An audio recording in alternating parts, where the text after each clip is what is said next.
What's up, guys? It's Jeremy Lou Photography. Thank you so much for tuning in today. I feel like I've been filming a ton of videos today, but this is all to your benefit. This is, even though I just reviewed a light and a microphone and everything, I'm using just one part of it. But today's video is a little more candid of a video. We're doing Chloe's bath. Chloe, say hi.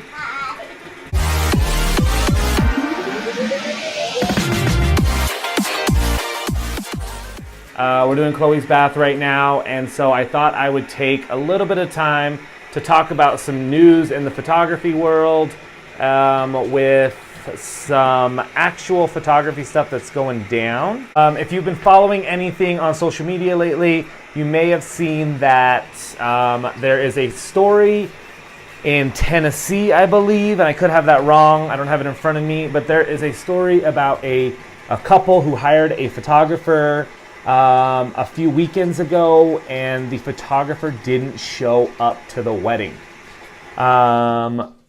Every time I see or hear a story like this, I always look for red flags, and within our community, we found the red flags fairly quickly. So let me tell you about what happened and my thoughts on it. So a couple got referred to Nicole Grissom, who, that's not the name of her photography. It's like Bell something photography, and I can put the link down below. I went looking for a website. I found a blog page that didn't get contact or anything. Of course, the Facebook is down. Of course, her personal page is either blocked or hidden or whatever, where you can't find her. She normally charges $2,000 from what I hear, but she's been telling everybody she has a special for $550. What it entails, they didn't tell us, but you can get a wedding photographer for $550.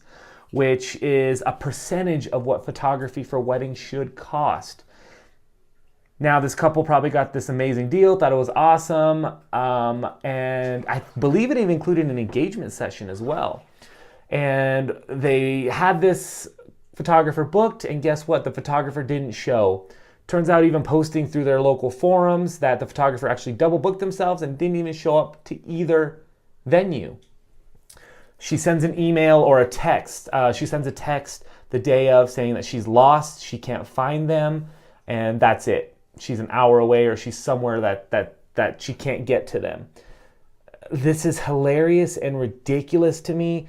Yes, the photographer's a scam artist, but I want to live in the world of the client.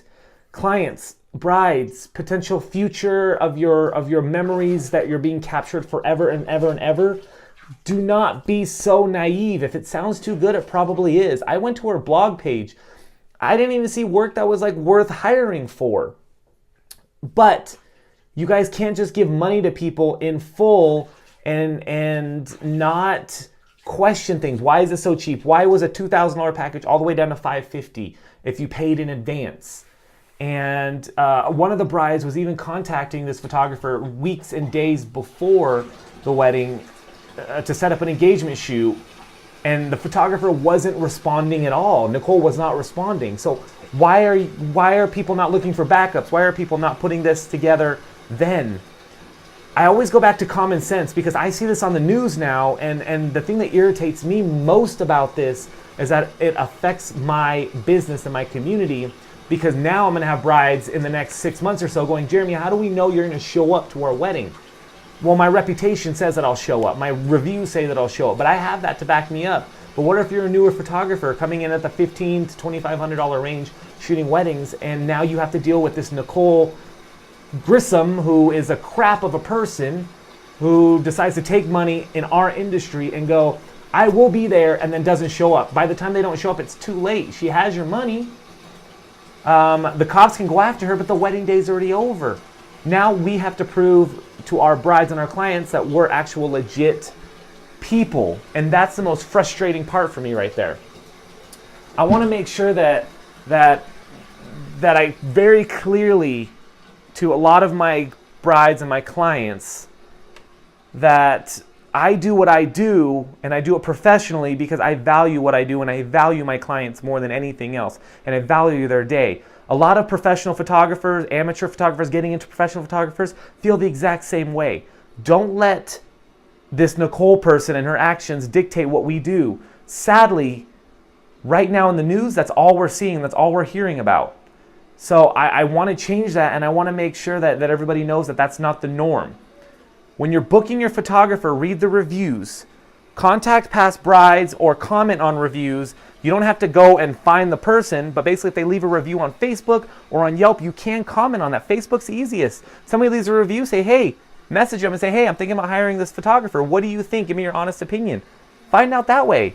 It's the easiest way to do it. But please don't just give your money to somebody, expect them to show up the day of, and they don't show up, and don't be surprised. I meet with my clients a month before. I work on the timeline with them. I send them things in the mail. I send them emails and reminders on certain aspects of their wedding. I am there from the beginning. I'm not just going to show up to the wedding day. No photographer will ever show up to your wedding day and go, what time's the ceremony? Where is everybody at? What are we doing today? That doesn't happen. So if your photographer's not contacting you a month, a week, 2 weeks before the wedding to verify everything, that's a red flag, and that's when you need to go find somebody else or get a hold of them right there and sit in front of them and talk to them. Let me know what you guys think. I'm sure you can Google the story. I'll put a little link to the story. I don't know when I'm actually going to post this. It's just a little irritating. It bugs me a little bit. But let me know what you guys think about this story. If you guys are new to the channel, subscribe. I love talking about stuff like this. Comment below with what you think is going on. If you guys have a link to this person's actual work or wedding work or anything, put it in the comments below. I'd love to see it. I couldn't find anything in my little investigative Facebook social media study because I believe everything's down now. I'm pretty sure she's getting investigated by the cops. We'll see what happens. But thank you guys so much for tuning in. Hope you have a good day. Let's chat.